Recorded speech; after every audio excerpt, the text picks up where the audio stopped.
Details చూస్తే గట్కేసర్లో దారుణం చోటు చేసుకుంది. మాజీ ఎంపీటీసీ గడ్డం మహేష్ హత్యకు గురయ్యాడు. ఈ నెల 17న గడ్డం మహేష్ కనిపించడం లేదని కుటుంబ సభ్యులు పోలీసులకు ఫిర్యాదు చేశారు. మిస్సింగ్ కేసు నమోదు చేసుకున్న పోలీసులు గడ్డం మహేష్ ఆచూకీ కోసం గాలించారు. ఈ క్రమంలో గట్కేసర్ డంపింగ్ యార్డ్ వద్ద గడ్డం మహేష్ మృతదేహం లభించింది. వివాహేతర సంబంధమే ఈ హత్యకు కారణమని అనుమానిస్తున్నారు. కాగా ఈ హత్య కేసులో చిన్న మహేష్ అనే ఇద్దరిని పోలీసులు అదుపులో తీసుకొని విచారిస్తున్నారు.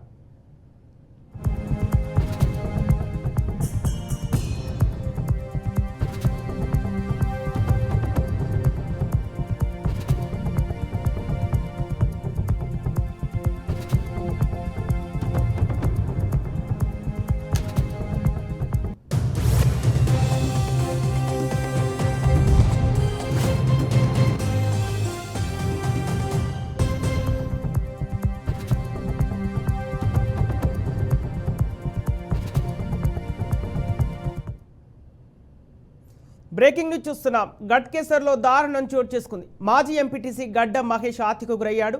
ఈ నెల 17న గడ్డం మహేష్ కనిపించడం లేదని కుటుంబ సభ్యులు పోలీసులకు ఫిర్యాదు చేశారు. మిస్సింగ్ కేసు నమోదు చేసుకున్న పోలీసులు గడ్డం మహేష్ ఆచూకీ కోసం గాలించారు. ఈ క్రమంలో గట్కేసర్ డంపింగ్ యార్డ్ వద్ద గడ్డం మహేష్ మృతదేహం లభించింది. దీంతో వివాహేతర సంబంధమే ఈ హత్య కారణమని అనుమానిస్తున్నారు. కాగా ఈ హత్య కేసులో చిన్న మహేష్ అనే ఇద్దరిని పోలీసులు అదుపులోకి తీసుకొని విచారిస్తున్నారు.